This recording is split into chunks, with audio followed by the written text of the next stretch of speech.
This is Jason J. Lewis, the voice of Superman on Justice League Action. This is Mark Waid, writer of Superman Birthright. And you're listening to the Krypton Report. And you're listening to Krypton Report. Up in the sky, look! It's a bird! It's a plane! It's the Krypton Report! The All Things Kryptonian podcast, including Superman and Supergirl. We discuss games, movies, cartoons, TV shows, and comics. Find us on Facebook, Instagram, YouTube, and Twitter. It's a bird! It's a plane! It's Supergirl! All right. Hey, Junia. Hello, Tyler. I think we just had a religious experience. My heart can't take it. Come on, baby. You gotta tell him about it. I'm trying. Just the tears. I met another Superman. Mm-hmm. I did too. I mean, technically, yeah, we met him as a family. But I met another Superman. And judging by my mom, she probably thinks I'm crazy because we all know, she never listened to this podcast, so I can say anything freely. I worship Superman. Did you know that? Yeah, it's the Cult of Kal, right? This is the Cult of Kal, yeah. Mm-hmm. So we've met another one of our prophets. That's right, dear listeners.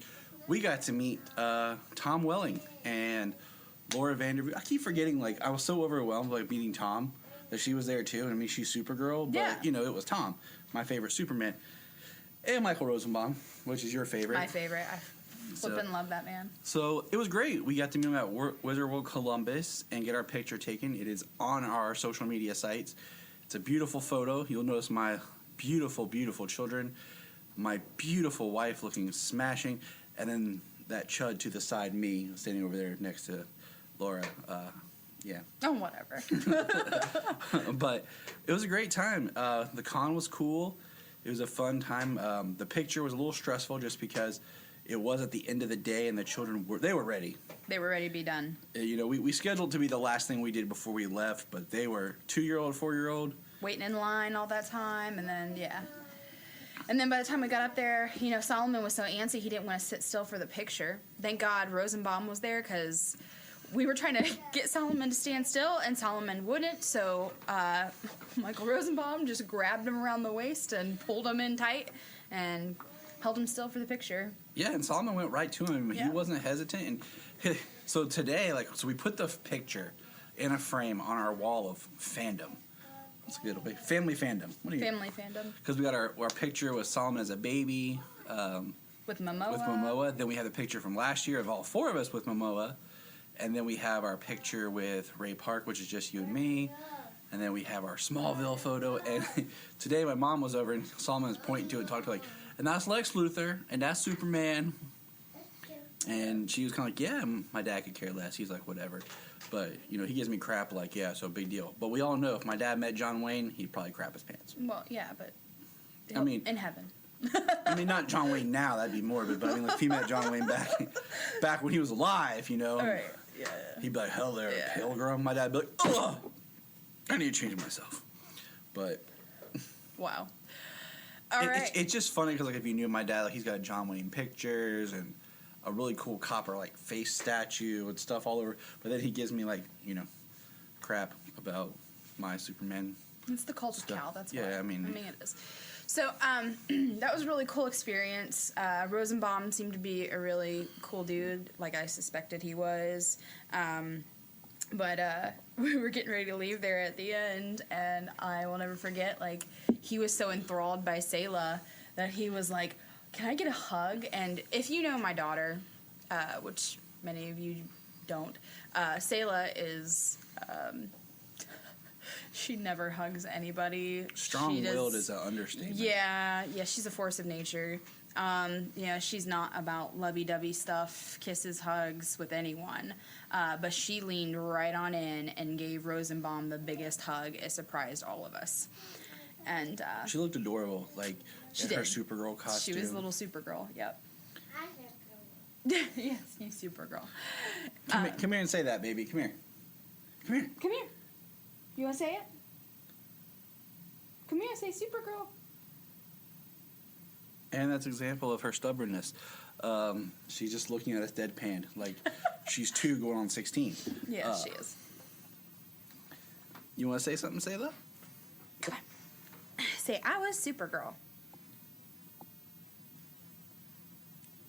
All right. But also what was cool is we got to meet Teddy Sears, who you might know he played Zoom, Hunter Zolomon, on Flash Season 2. He was an awesome guy. Got to chat with him. I knew more about his back catalog of work, I think, than some fans he interacts with, and we got to discuss a couple of things, and that was great. He was a really approachable guy, really fun to talk to. Very nice. And Drew Powell, who is Butch / Solomon Grundy on Gotham. And he was fun and entertaining. Like that guy won me over. Like, I liked him as Butch. Yep. But now but now like I will like look more into his stuff because he was awesome. He was great with our kids too. Solomon, as you guys know, his name is Solomon. So he absolutely loves the character Solomon Grundy because they have the same name. So Solomon was so excited to interact with Drew, and Drew's like, "Oh my gosh, you've got my name, man!" Like, it was really cute. They were adorable. It was a great time, and now we are 2 Superman down. Last year I went and got to meet Dean Cain. This year's Tom. I'm averaging one a year. Mm-hmm. Yeah. So next, the next one on the list is whoever I can meet. But if I had my pick, I'd want to meet Brandon Routh. I missed him at Metropolis last year. Well, technically, last calendar year, so 2 celebrations ago. But yeah, he's the one I want to meet. I'll meet any of them. I mean, I'm not going to turn down meeting a Superman. I mean, I'll meet Superboy too, because they're all awesome. I want to meet them all to add to my picture collage. But yeah. Yeah, I do have to have an honorable mention here because I would be remiss if I did not say something. But anyway, so we got to take all these pictures with all these awesome super people. Super, like I did that. I do. We also got to take our picture with Mr. Cary Elwes, and he was a peach. That guy was So super sweet. Super sweet, probably hands down one of my best celeb experiences ever. And if you're like, who is that? Most known for being Robin Hood and Robin Hood Men in Tights, Wesley from The Princess Bride, and of course Dr. Gordon from Saw. Yeah. But anyway, man was absolutely amazing. Loved Sayla too. I don't know what it is about that girl. Because she's a magnet of amazement. Apparently, but he took time with us and talked to us and stuff, and he was a very genuinely sweet dude. So I had to say something about him just because he's amazing. So yeah. It was a great time, and I look forward to our next family adventure to meet a Superman. Yes. Hey guys, if you're enjoying this podcast, just want to say you should check out some of the other podcasts that Southgate has to offer, especially if you're really into comics like we are. Check out Capes and Lunatics, where sometimes you'll find me when I'm not too busy saving the world. Nuff Said, Super Connectivity. Capes and Lunatics even has the Sidekicks episode as well. Check out those feeds as well as Titans Talk to get all your DC comic needs. Or Marvel. They're there too. Welcome to the Krypton Report. We got a lot of off-mic talking today and a lot of good points. So we're just going to kind of sum up what my co-host, Mr. James Cole over here, and I were discussing this bright and early morning as we're recording kind of early here in the cold wonder wasteland of Ohio. So first thing, real quick, we were discussing for everybody just how great Jim Lee's artwork is. As we're discussing his New 52 Justice League image.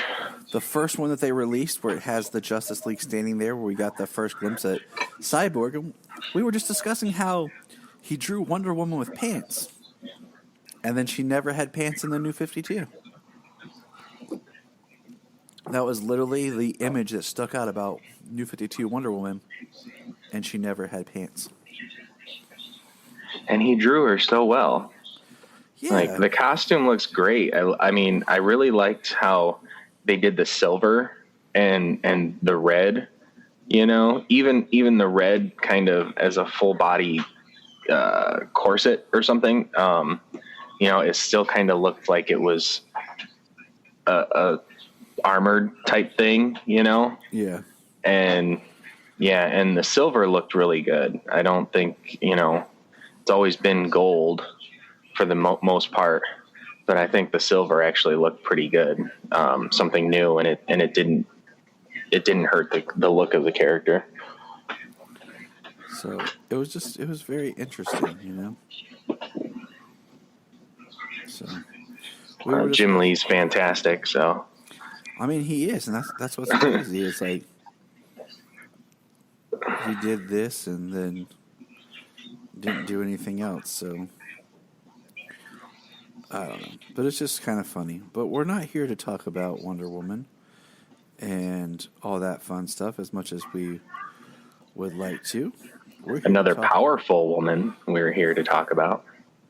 We're here to talk about Supergirl, the current closest super series we have since Krypton. Rest in peace. I was talking about Krypton the other day. I was just like, yeah. Phil and I were discussing Watchmen. And he's like, I hope it lasts longer than Krypton did. And then we were talking about Pennyworth. And he's like, well, Pennyworth is getting a season 2. So it'll be tied with Krypton. I'm like, I know. Yeah. And 10 episodes. If it's 10 episodes a season, then it's gonna be exactly tied with Krypton. So I'm just like, man. I need to finish watching Pennyworth. I'm just like, man, Krypton was so good, season 2. It was. It hit the ground running, and it's just a shame that, you know, it was on Sci-Fi, which is notorious for canceling shows, but also, you know, for just producing content that it doesn't get to monetize that well. You're absolutely correct. So, but what is life? I mean, we can only take what they give us. A great series of disappointments with some levity thrown in there once in a while. True. No, I'm no, I don't look at life that way. This is very true. Why are you being so sad here? But no, I mean, James is absolutely right. Like, we gotta be happy and take what we get, and sometimes we just, I don't know, we just don't get what we want, and we're teased with so much goodness. Speaking of teased, did you see the photo that Jason Momoa released for continuing the Snyder Cut? Spoilers for anyone who hasn't seen the photo. It shows that Steppenwolf was a defeated effort between Wonder Woman and Aquaman, with Aquaman basically spearing Steppenwolf while a portal boom tomb opened in the background where Darkseid was supposed to come through. So, which is interesting. One thing is interesting. I'm wondering how much of the background is completed for that photo or what, because that's different than the boom tubes they gave us. It almost makes me wonder if they changed the boom tubes in post after Zach left to be coming down like that, as opposed to say, oh yeah, it's coming down from another world. Well, it's not exactly like a boom tube always appears sideways. Yeah, it always appeared flat. It looked flat until somebody actually entered it or came out of it, and it's a wormhole between dimensions. It's not like a direct portal from another planet. You know what I mean? So it didn't come straight down from one place to another. Exactly. That did bug me in the movie. I was like, well, I mean, that's something different, but that's not what the boom tubes have always been.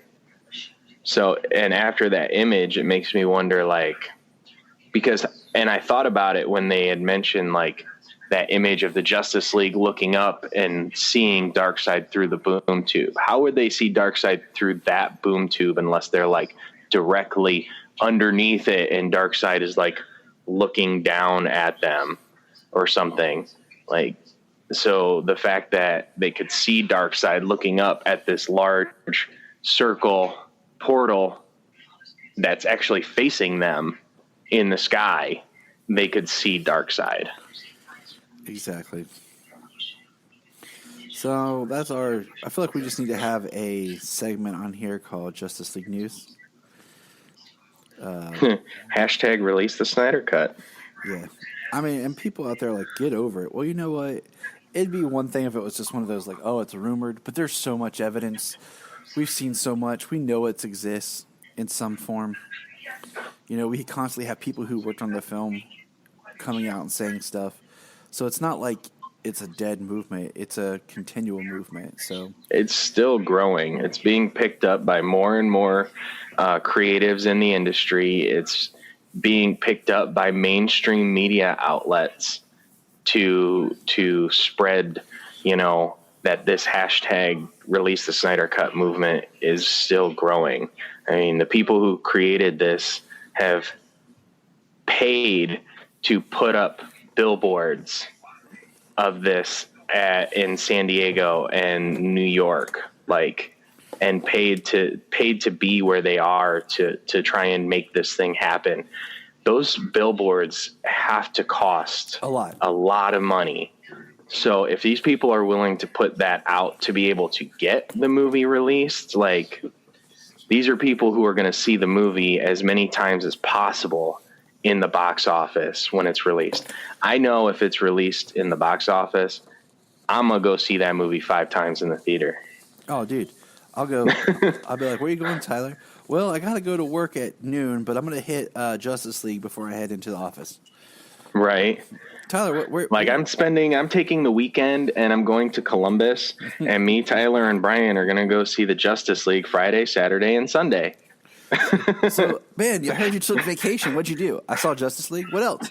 No, I saw Justice League. I walked out of the theater. I bought a ticket and I went back in.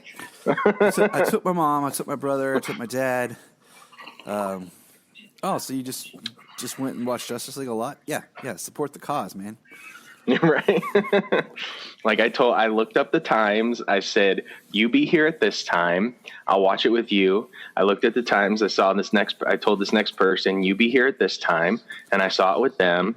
And then I saw, and then I told this next person to be here at this time. So I spent 10 hours today in the theater watching Justice League. Exactly. And people are like, oh, but hey, you know what? It's what we love. But moving on, we love, we love it. We hope for it. I mean, so that's all we can do. Hope for the best. Support the cause. Hope springs eternal. That's kind of what Supergirl and Superman stand for. Exactly. And that's what we can do. So on that note, we're going to pop in. James, do you have your lovely summary prepared for us today? Yes, I do. So, James, why don't you go ahead and take it away?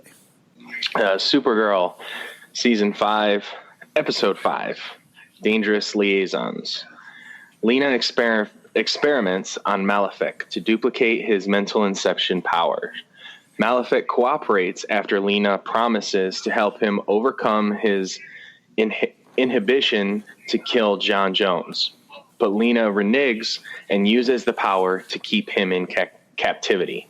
Kara and William pursue leads to an assassin named Rip Roar, who William believes killed his friend Russell Rogers. Rip Roar steals a laser weapon from an army base and uses it to launch a devastating flood, though Supergirl, Jean, and Dreamer are able to prevent mass casualties.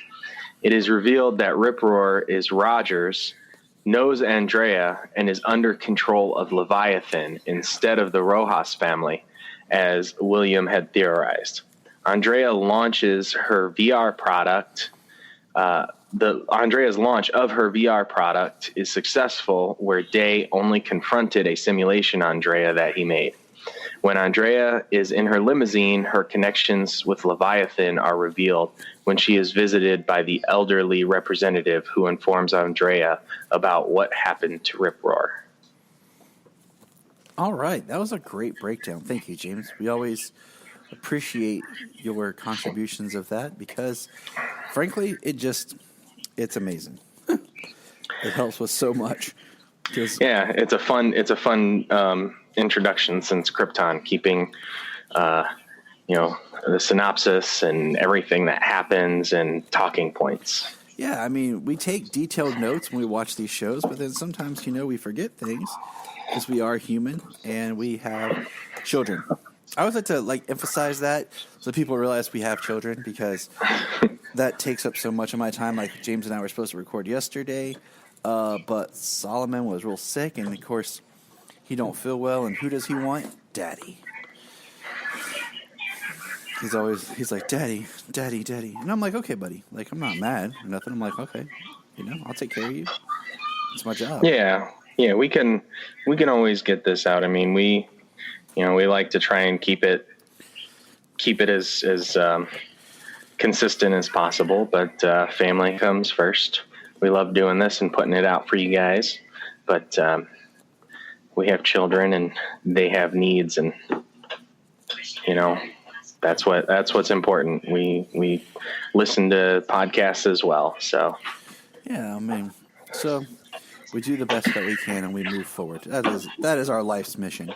So this episode, okay, I wrote in my notes because I have been watching all the Terminator movies because Brian and I just went and saw Dark Fate. And I even got Solomon. Solomon watched Terminator Salvation and Terminator Genesis with me. I let him because they're PG-13, and I know what he can handle and how his attention span goes. And yeah, those ones aren't quite horror and quite like gruesome, death filled. Right. Like one and two isn't as bad, but they're packed more action, attention, more like a modern movie. Especially Salvation, like he liked because of like the different robots and stuff and the way it was. But anyways, I say all that because this introductory ad that Rojas does just reminds me of something I had seen. Like they're about to launch Skynet and take over the world. Like, are you plugged in? Are you ready? Obsidian North. Like I'm just like, every day I'm just more and more like, yeah, how have not the machines risen up and killed us yet? Like, but that's another story because I'm just like, it's going to happen. But so that's how I felt watching this. Their ad was just very interesting at the beginning.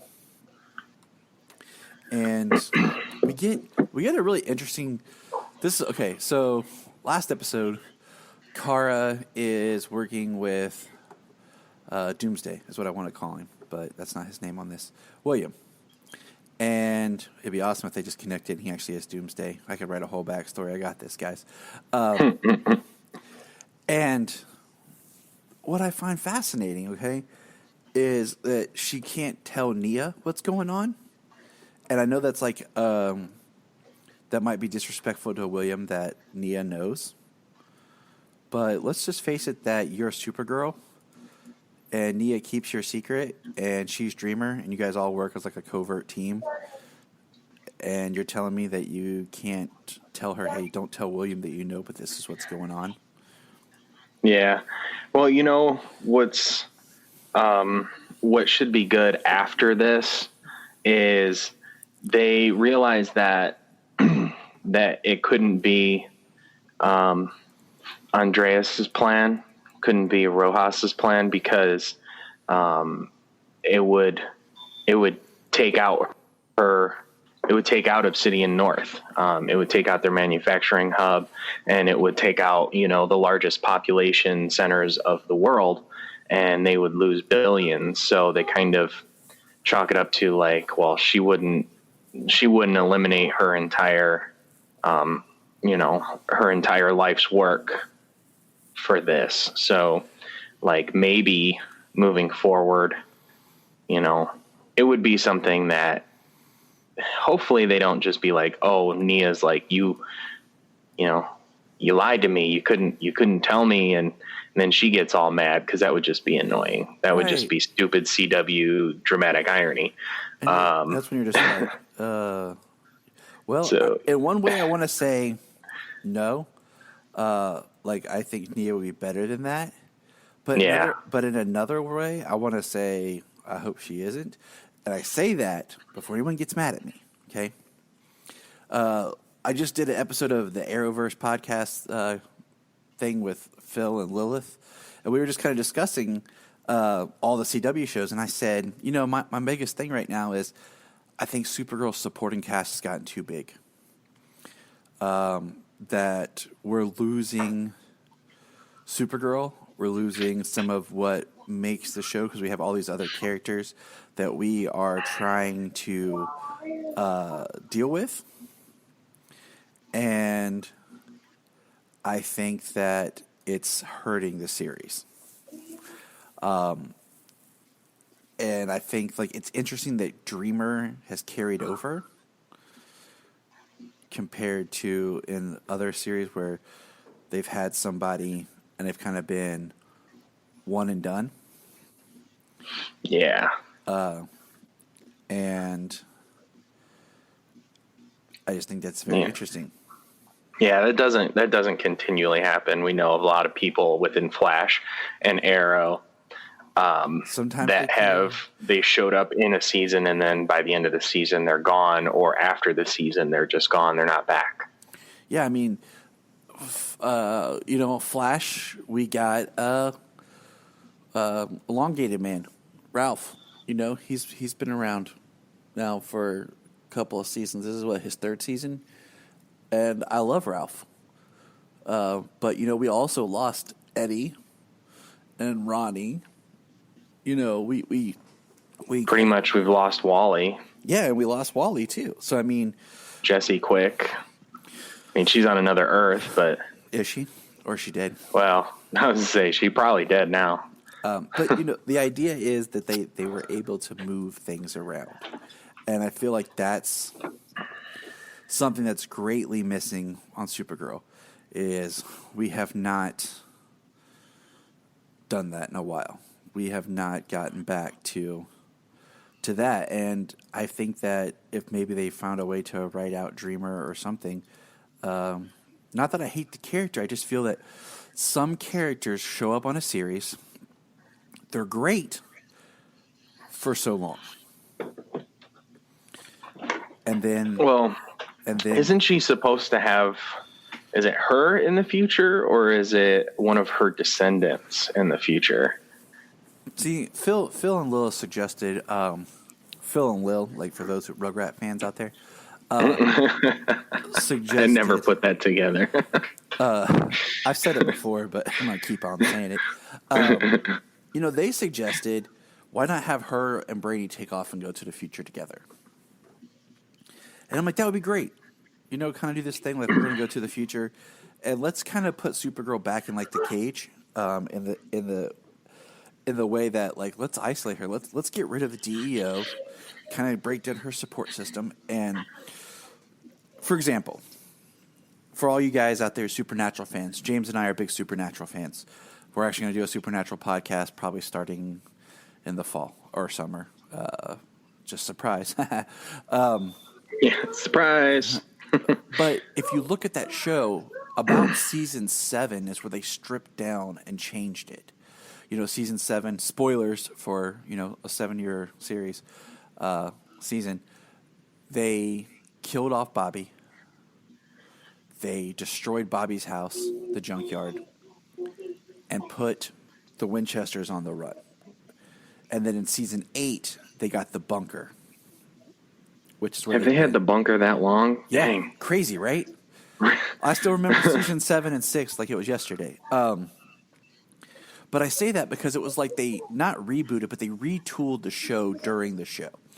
They gave it some fresh life. We got fresh life when we moved the DEO. But I feel like the DEO has kind of run its course. We've freshed it up with John. Let's get into John more as an investigator, him as, helping people as a private investigator. Let's get into that.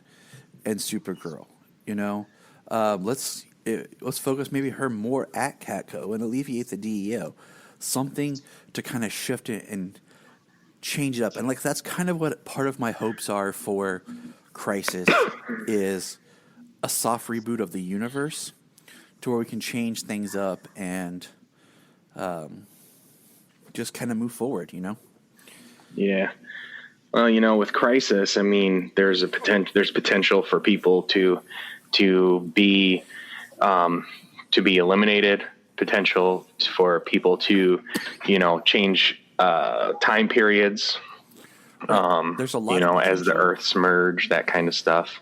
There is a lot of potential, and I'm not. What's the word? I'm not against anything happening. I'm just not getting my hopes up for any particular, like, oh my gosh, in Crisis, I bet this is going to happen. I'm just going to kind of let it all slide because, yeah. I don't know what's going to happen. So I'm behind on Tuesday night shows. I'm like 2 episodes behind on Flash and Arrow, which I'm going to try and catch up on today. But I heard that somehow Mia and William come to the past, and not sure how they accomplished that or whatever. But as I'm reading Crisis on Infinite Earths, because I'm 200 and some pages into Crisis on Infinite Earths out of 350 something pages. That's right. James is reading it all. He's taking it all. Yeah. Actually, I'm looking it up real quick. I'm 224 out of I think 359. Yeah. It's because James is the man. So I got a month. I got 1 month to finish it up. I'll be done before then. But I know as the Earths are merging, like, time becomes unstable. So all of time overlaps as well. So, like, future and the past are all merged with the present. So, like, all these characters are involved. So I see, like, that as somehow of how they would bring Mia into the current timeline and move forward with their Green Arrow and Canaries show. But I don't know how they have done it yet in the show.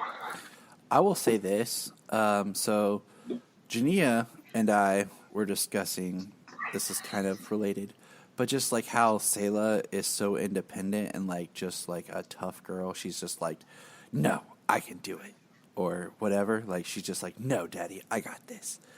And I was like, man, so like I was just joking with Junia about this whole thing. It's like I could see in the future, like, 'cause Solomon has such like a sweet heart, he's so compassionate and like caring and nice. I could see like in the future Solomon ask out some girl and she says no and it's kind of mean to him, and then I get a call from like the principal about my daughter beating up like 4 girls in the bathroom. Right. And I go like to the school and I'm like, what happened? And so like I'm saying that, and I was like, I picture Sayla being like Mia and Solomon kind of being like William, a little bit more timid, quiet, really smart, and Sayla's being like, I'll fight them all. Right. She's already like fearless, jumping from things, flipping. She's like trying to leap off her bunk bed, and I'm like, oh my God. You know what? And I hope that sticks with her. Okay. Oh, so do I. Because I'm gonna go off on that, or I'm gonna take that and go off on my own thing here. My kids are similar. Jimmy, he's the older brother. He's, my son is autistic. He's high functioning, but he's incredibly compassionate and he's very smart. Like, he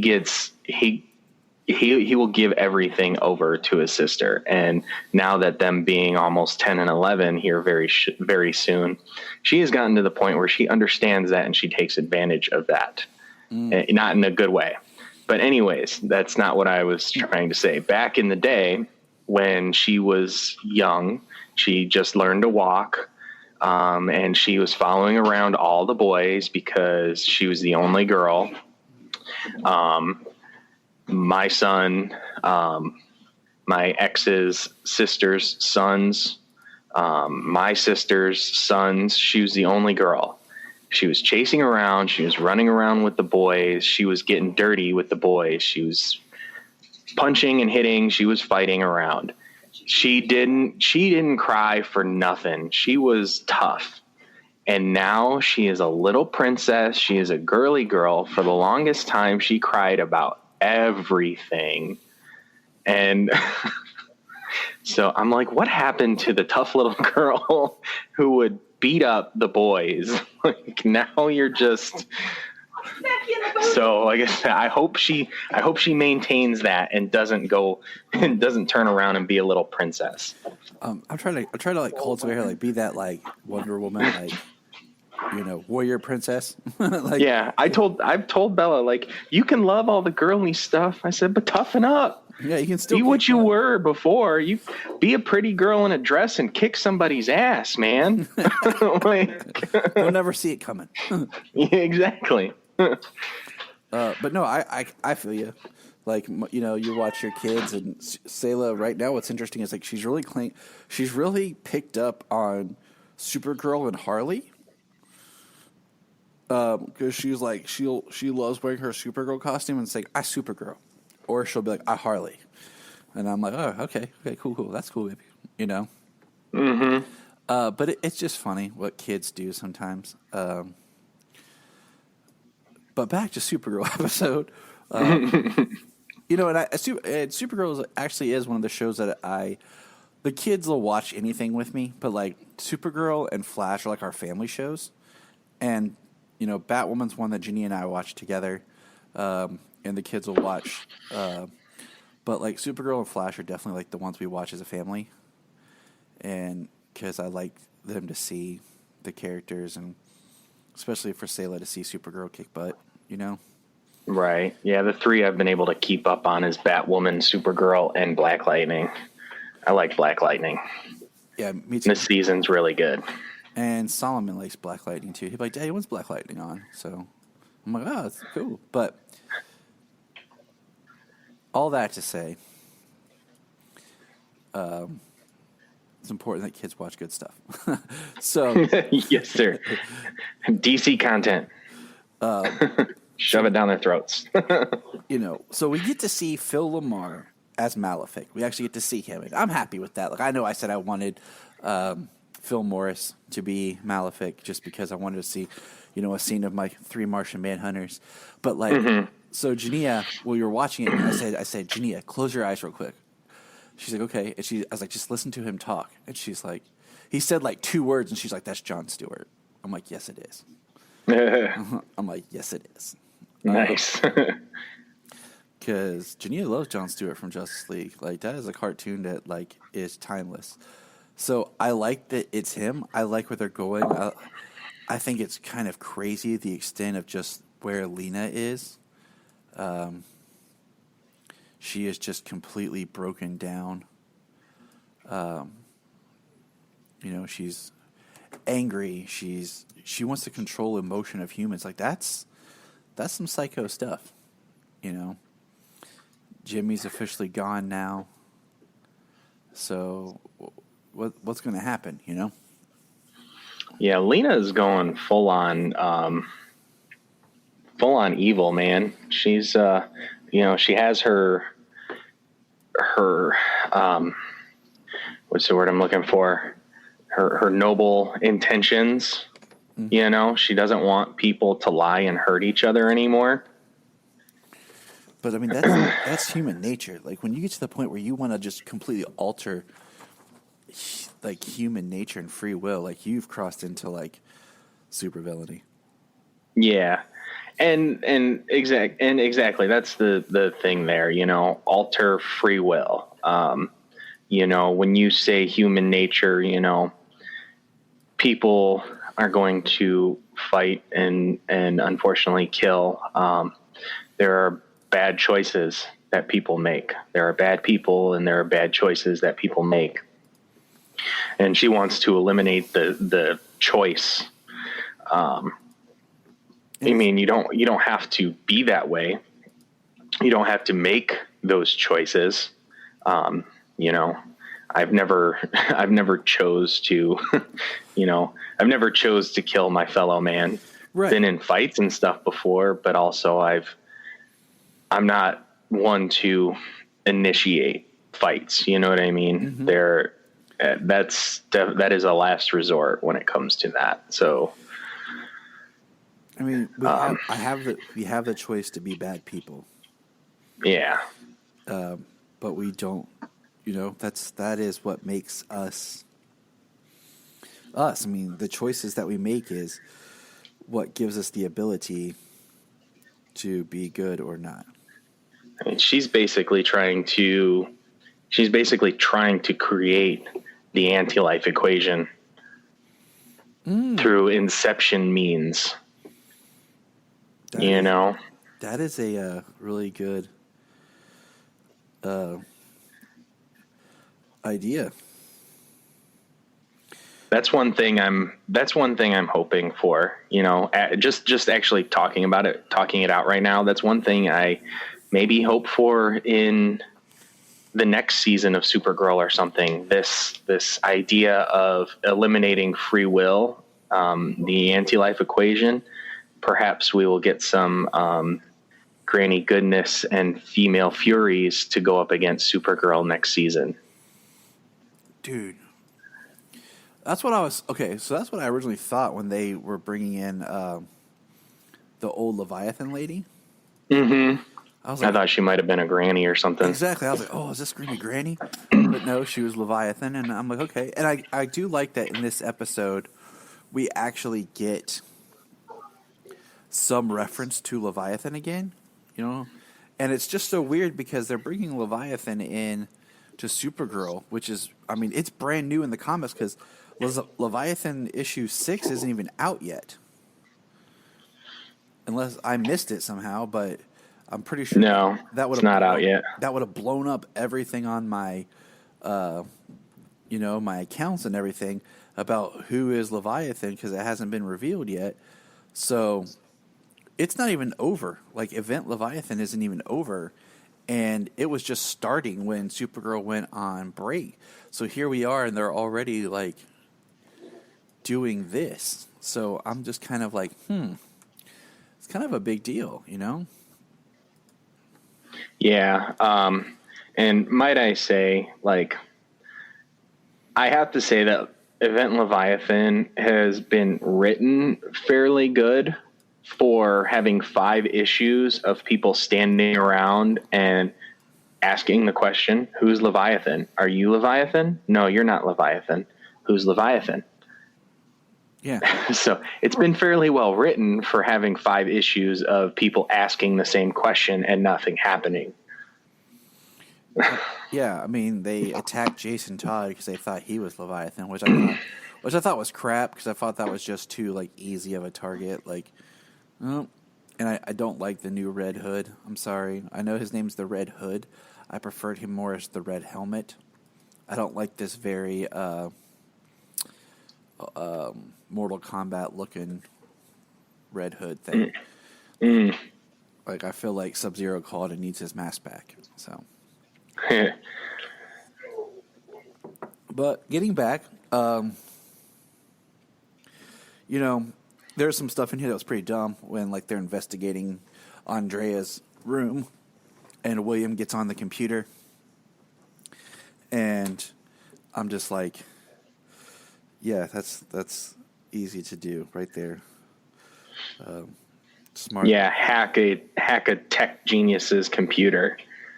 Yeah, and that was my first indication. I was like, maybe William's not straight about some stuff, but I don't know. Well, this episode, he it kind of goes where he's doing this investigation all on his own. This isn't a journalist thing. This is personal. Mm-hmm. His buddy, who we find out it ends up being Rip Roar. Right. Was that a surprise to you? Not after. No, they show the guy and then they show Rip Roar, even though he's I think what's his name, Ray on DC TV. He put it perfect. He looks like RoboCop Doc Ock. Exactly. I was gonna say, or an old version of Cyclops. Right. But you could tell. As soon as you saw the lower half of his face, you saw his mouth and everything. I was like, that's gonna be his buddy. Okay, first of all, Junia and I have had this discussion a lot. If I was a masked hero, And unless I'm wearing a full-on like mask, like Spider-Man or something, she's gonna know it's me. Okay. It's like Green Lantern. You don't think I could see? I could recognize you just because I can't see your cheekbones? You know. So my wife's gonna be like, Tyler, what are you doing? Okay. So I'm saving Columbus, man. Yeah. What do you mean? What am I doing? So let's just throw that out there. So yeah, for him to like, this is his best pal, like, and for his best pal to just come walking out and him be like, "Who are you? What are you doing here?" I just be like, "Bro, why are you wearing a costume?" Like, you know, like I have friends, we've dressed up and done dumb stuff. Okay, I know it was them. You know, like, I could tell. I mean, he walked into his buddy's house. The door was cracked open.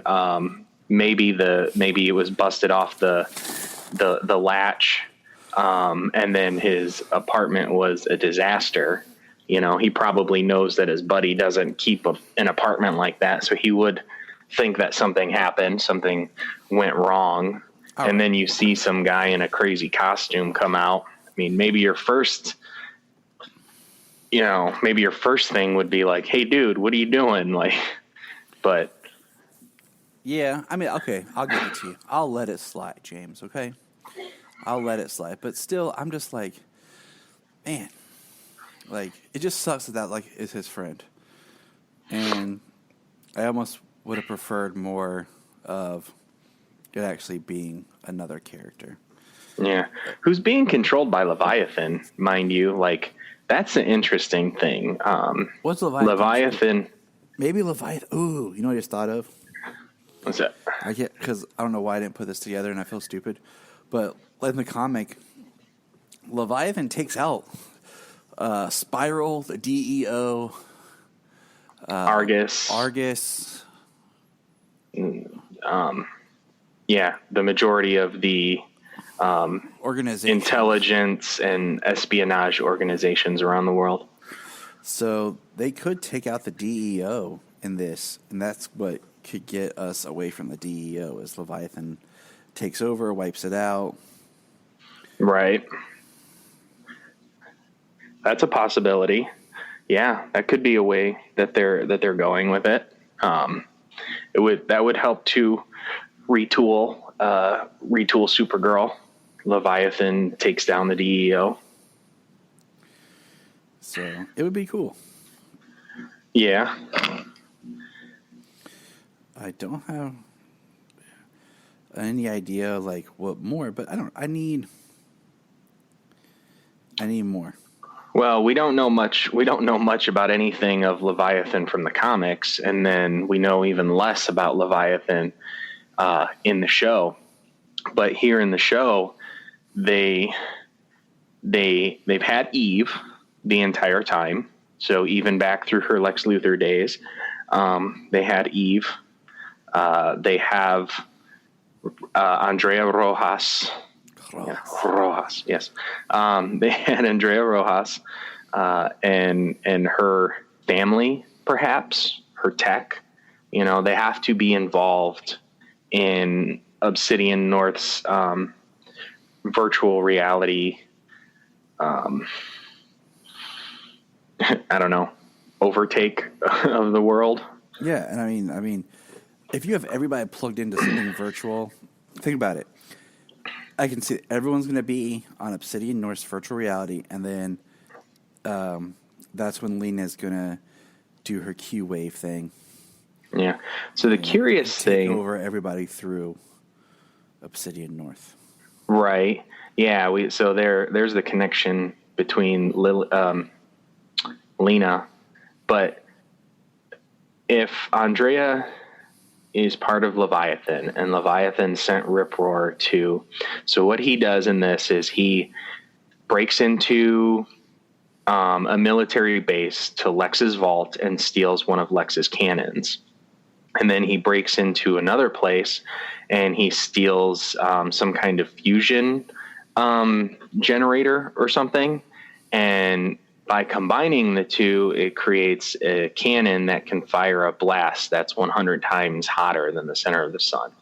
And he goes, as Rip-Roar, he goes to an Antarctic research base located over the largest subterranean lake in the world, and uses the cannon and fires it into that lake and boils the lake, creates a huge geyser spewing out billions of gallons of water every second, and creates a tidal wave that is heading towards the entire west coast of the country. But what is Leviathan's goal here? What are they doing? Trying to eliminate half the population on the planet with this move of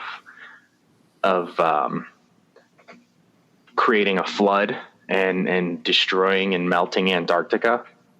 Right.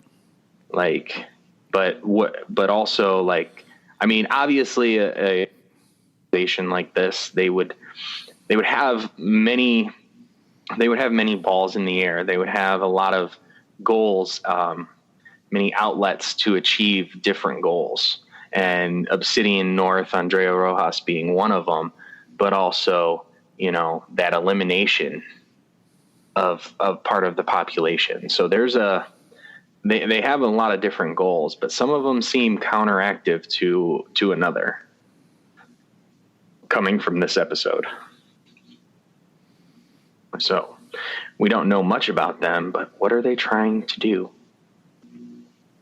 Exactly.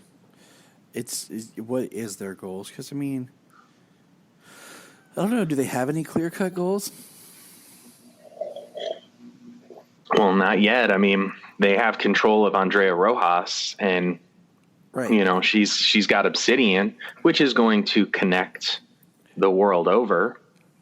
Which brings us, because they mentioned that she's going to accomplish what Lex Luthor didn't or couldn't.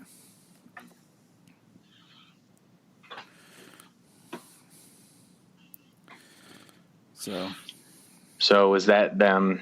Did they have a connection to Lex, or is that just, you know, keeping tabs on Lex? Right. You know, I would think more of keeping tabs on what Lex is doing, because Lex isn't quite the follower. I don't think he'd join Leviathan without a plan to rise to the top. That's the Lex Luthor I know. Right, exactly. You know, Lex Luthor doesn't join any team, Legion of Doom, what have you, without either, you know, being the leader or having a way to rise to the top. Agreed. So it makes me wonder more about how much he knew, what he knew. Did he leave any kind of message for Lena about Leviathan in any of his journals? Because we saw how he codes things. So, yeah. But all right, what else happened in this episode? Anything else exciting? Let's see. The one thing I'm not sure. Yeah, the tidal wave. That's the one thing I'm not sure of. Like, a tidal wave that's supposed to smash the entire west coast of the country. It was coastal. Because the way they talked, it sounded like it was going to be like East Coast and West Coast, or like Japan, like everything coastal, you know? And I was like, oh, okay. Yeah, they had said that the impending flood from the geyser, from the ocean, would start flooding coastal cities within 12 minutes. That's how much water was coming out. But then... That's some dope. Yeah, that's a lot of water. But then they said that the explosion from the geyser caused a tidal wave that was heading towards the west coast, which is where National City is located. That it was heading towards the west coast, and they said, what part of the west coast? And they said the entire thing. So, like, at least like Washington, Canada, or Washington, you know, all the way down to Mexico. Like, that is a massive tidal wave, and somehow Dreamer Like, I don't know what she did. They did not elaborate. She just did it. Yeah, her powers have not been elaborated.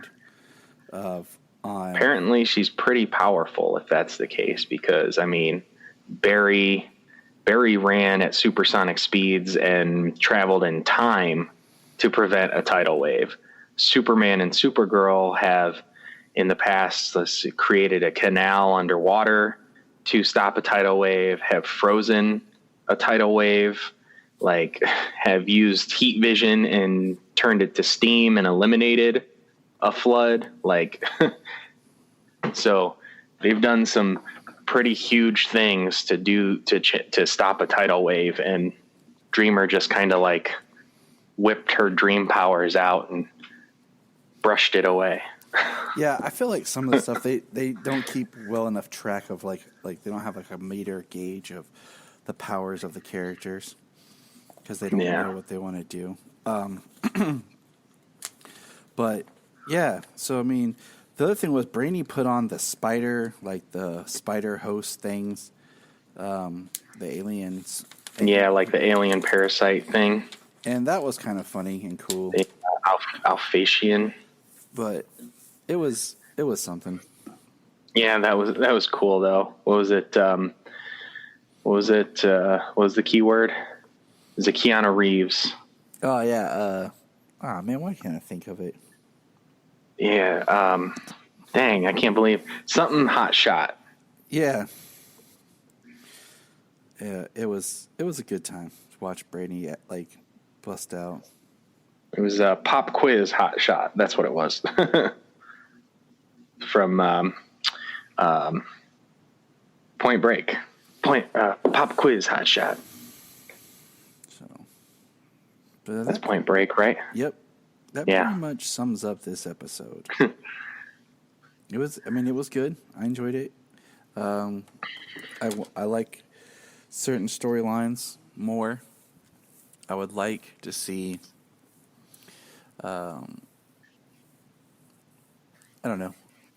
I would like to see some things develop with Supergirl more. She just seems like she's just kind of coasting. Like, what's her storyline? You know, I'd actually like to see her quit Catco. You know, she's involved right now. Kind of. So the William investigation, her friendship with Lena, her working at Catco under Andrea Rojas, it all connects back to, Malefic and Leviathan. So she's just on the outside, not knowing what's going on yet. She hasn't been able to connect the dots. And that's kind of, like I said, like I would like, I don't know. I just want some change up on something because I feel like the Catco story kind of it's changing, especially with Andrea. Let's maybe mix it up a little bit. But any other final thoughts, James? Well, Lena successfully mapped and copied Malefic's Inception powers. Oh yeah. In this episode, she makes a deal with Malefic about removing his mental block that would allow him to kill John Jones, which she openly agrees to but lied about, because her goal here is to stop people from hurting one another. But she copies those powers and she manages to incept Malefic and keep him locked up prisoner. So that's quite a move. And that's how she's going to use his power, Q waves and everything to take over and use Andrea to basically control the world. It would be she basically like recreated Obsidian North contacts to use the Q waves to incept him. It was pretty cool. Exactly. She's too smart. It's scary. Yeah, she's able to accomplish a lot, and kind of makes it seems like they underutilized her if she's able to do this. Like, makes it seem like they underutilized her until they wanted to put her into a villainous role. Yeah, I think sometimes it's just like the motivation behind something. Like she's angry and she's focused. Install. So. But that is the episode, Dangerous Liaison. Let us know what you think, dear listeners. Hit us up on our social media. And remember, Look up in the sky. Look in the sky. If you're an Amazon shopper, just remember you can go to southgatemediagroup.com. There's a portal, log into Amazon, and you'll shop into your account just regular, but it also helps keep Southgate